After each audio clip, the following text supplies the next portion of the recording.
কেতু হল বৈদিক জ্যোতিষে একটি ছায়াগ্রহ, যা রাহুর বিপরীত অংশ। এটি কোনো বস্তুগত গ্রহ নয়, বরং চন্দ্র ও সূর্যের মধ্যকার ছায়ার একটি গাণিতিক বিন্দু। কেতু সাধারণত মোক্ষ, আধ্যাত্মিকতা, কার্মিক ফলাফল এবং অতীত জন্মের সঙ্গে সম্পর্কযুক্ত। কেতুর কোনো শারীরিক অস্তিত্ব নেই। কেতু সূক্ষ্ম গাণিতিক সন্ধিবিন্দু, দক্ষিণ বিন্দু। বিষ্ণুদেবের সুদর্শন চক্র দ্বারা দ্বিখণ্ডিত শরভানুর শরীর কেতু, মস্তক রাহু। কেতুর নামের সঙ্গে হিংস্র, ভয়ঙ্কর, আতঙ্ক জড়িয়ে আছে। জ্যোতিষশাস্ত্রে কেতুকে অশুভ ছায়াগ্রহ হিসেবে মানা হয়। রাহু এবং কেতু কর্মশক্তির অক্ষ। কেতু অগ্নিতত্ত্ব গ্রহ। রাহু যেমন পদার্থবাদী গ্রহ, কেতু ঠিক বিপরীত। পদার্থবাদিতা খুব অপছন্দের। শুভ কেতু। শুভ প্রভাবে কেতু। যখন কেতু শুভ অবস্থায় থাকে তখন তা ব্যক্তির জীবনে ইতিবাচক প্রভাব ফেলতে পারে।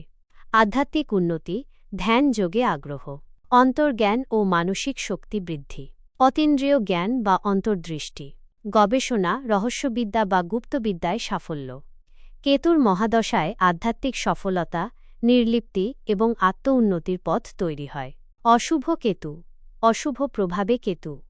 যখন কেতু অশুভ হয় তখন তা কিছু নেতিবাচক প্রভাব ফেলতে পারে, যেমন বিভ্রান্তি, মানসিক অস্থিরতা, অদ্ভুত ভয়, দুঃস্বপ্ন, হঠাৎ দুর্ঘটনা, কাটাছেঁড়া, বিষক্রিয়া, চর্মরোগ বা অজানা রোগ, সামাজিক বিচ্ছিন্নতা বা একাকিত্বের অনুভূতি।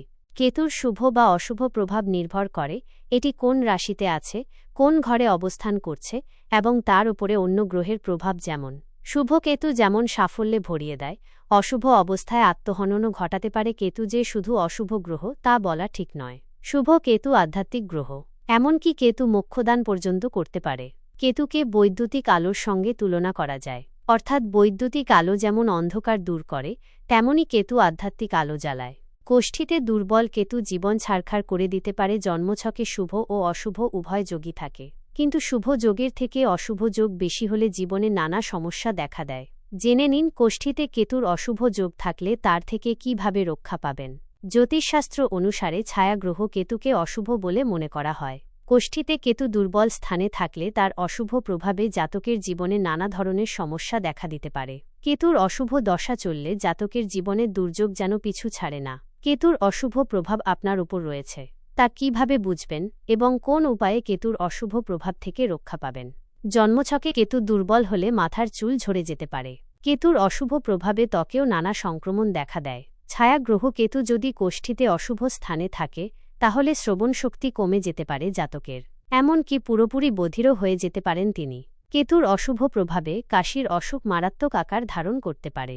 জন্মছকে কেতু দুর্বল হলে সন্তানের জন্ম দিতে সমস্যা তৈরি হয়। কেতু উচ্চস্থানে থাকলে তার অশুভ প্রভাব জাতকের জীবনে ৪৮ থেকে ৫৪ বছর বয়সের মধ্যে দেখা যায়। কোষ্ঠীতে বিবাহের ঘরে কেতু অবস্থান করলে বিয়েতে বাধা আসে এবং বিবাহিত জীবনও সুখের হয় না। কেতুর অশুভ প্রভাব খণ্ডন করার জন্য সময়ে কোনো উপায় না করলে তা বড় আকার ধারণ করতে পারে। অপরাধমূলক কাজে জড়িয়ে পড়ে জেলেও যেতে হতে পারে জাতককে।